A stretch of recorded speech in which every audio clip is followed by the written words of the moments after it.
Good morning student. हम lesson number 7 पढ़ रहे हैं, जिसमें हम परमाणु सिद्धांत पढ़ चुके हैं। किन किन वैज्ञानिकों ने क्या क्या परमाणु के बारे में सिद्धांत दिए थे वो पढ़ चुके हैं। आज हम तत्वों का आवर्ती वर्गीकरण पढ़ेंगे।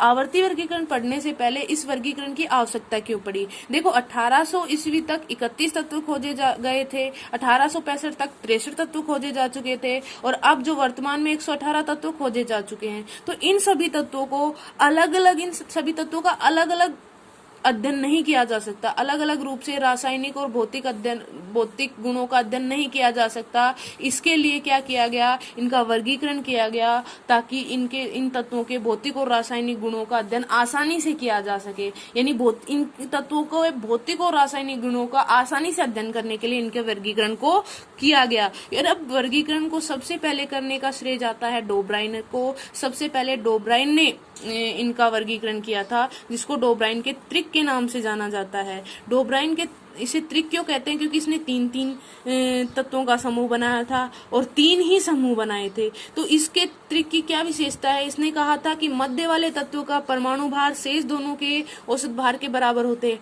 अर्थात जो मध्य वाला तत्व है उसका जो परमाणु भार होगा वो शेष दोनों तत्व के परमाणु भार के क्या होगा, औसत भार के बराबर होगा। जैसे उसके एक त्रिक लेते हैं, जैसे लिथियम, सोडियम, पोटेशियम, ये उसका एक त्रिक है, जिसमें लिथियम का परमाणु भार है 7, सोडियम का परमाणु भार है 23 और पोटेशियम का परमाणु भार है 39 यानी 39। अब ये देखो, ये तीनों है। अब ये क्या कहता है, जो मध्य वाला तत्व है, मध्य वाला तत्व कौन सा हो गया, इनके सोडियम हो गया। तो मध्य वाले तत्व का जो परमाणु भार है शेष दोनों के, तो बच कौन कैसे गए, पोटेशियम और लिथियम, तो ये दोनों बच गए। शेष दोनों के औसत क्या होता है भाई, राशियों का योग प्लस राशियों की संख्या। राशियों का योग यानी इन दोनों का 39 और 7 का योग किया, और राशियों की संख्या कितनी है, 2 का भाग लगाया, कितना हो गया 46/2, कितना आया 23। तो ये आ गया 23, औसत भार के बराबर होता है। यानी मध्य वाले तत्व का परमाणु भार जो होता है वो शेष दोनों के औसत भार के बराबर। अब देखो इसमें क्या हो गया, लिथियम और पोटेशियम का जो औसत आया वो कितना आया,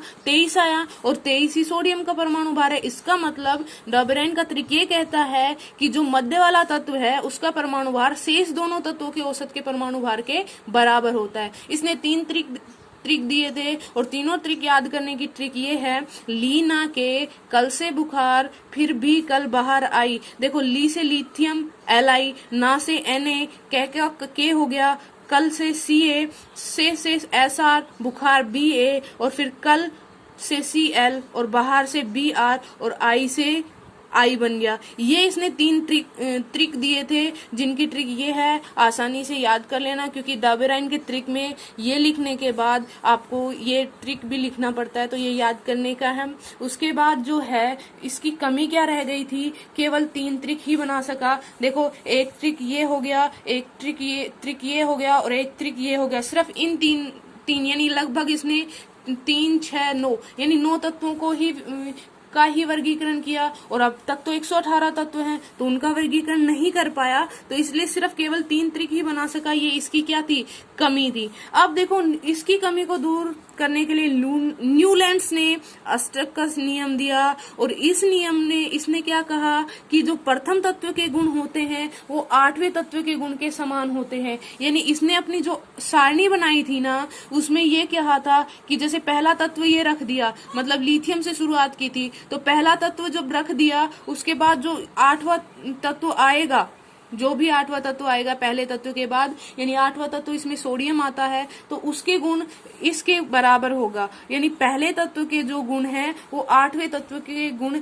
दोनों के गुण एक समान हो गए। इसने तत्वों को इस प्रकार व्यवस्थित किया, और इसने इसकी तुलना संगीत के साथ सुरों से भी की, कि जैसे संगीत के 7 सुर होते हैं, और 7वें सुर के बाद 8वां सुर क्या होता है, पहले सुर के बराबर ही होता है। तो इस तरह उसने अपना जो आवर्त सारणी का सिद्धांत दिया। अब इसके भी आवर्त सारणी को लिखना पड़ता है, तो इसके ट्रिक ये है कि परमाणु क्रमांक 3 क्या होता है, लिथियम से स्टार्ट करो और 20 तक, 20वां क्या होता है, कैल्शियम। यानी लिथियम से लेके कैल्शियम तक आपको सीधे ही लिख दे जाना है। यानी परमाणु क्रमांक 3 से फिर 4, 5, 6 इस तरह लिखना है। लेकिन नियोन यानी परमाणु क्रमांक 10 और आर्गन 18 को छोड़ के, यानी इन दोनों को छोड़ दो, बाकी सारे कुल मिला के 16 तत्व हो जाएंगे। यानी इसने इसने 16 तत्वों का वर्गीकरण किया था। तो परमाणु क्रमांक 3 से लेके 20 तक सीधे लिख दो, सिर्फ नियोन और आर्गन को छोड़ दो, क्योंकि ये वैसी गैस है, अक्रिय गैस है, इसलिए इसको नहीं इसने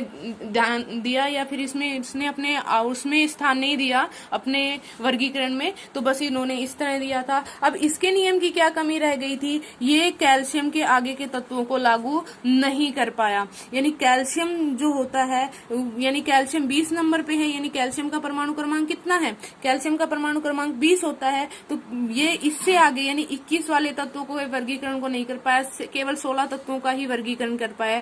अब एक बात ये ध्यान रख लेना, जैसे एक होता है परमाणु, दोनों जो होते हैं, जो दोनों हैं परमाणु का वर्गीकरण कर रहे हैं, वो किस आधार पर कर रहे हैं, परमाणु भार के आधार पर। यानी न्यूलैंड्स ने भी जो दिए हैं अष्टक सिद्धांत और डोबेराइन का त्रिक, दोनों ने जो सिद्धांत दिए हैं वो किस आधार पर दिए हैं, परमाणु भार। और किसी भी यौगिक का जो परमाणु भार जो होता है ना, वो लगभग उसके परमाणु क्रमांक के दुगने से या तो एक अधिक होगा या फिर दुगना होगा। जैसे लिथियम आपको दे रखा है, इसका परमाणु क्रमांक कितना होता है, 3, तो इसका परमाणु भार क्या होना चाहिए, या तो दुगना होना चाहिए या दुगने से एक अधिक। तो इसका जो दुगना क्या होता है, 6 से एक अधिक इसमें कितना दे रखा है, 7। अब सोडियम देखो, सोडियम कितना है परमाणु भार, 23 है।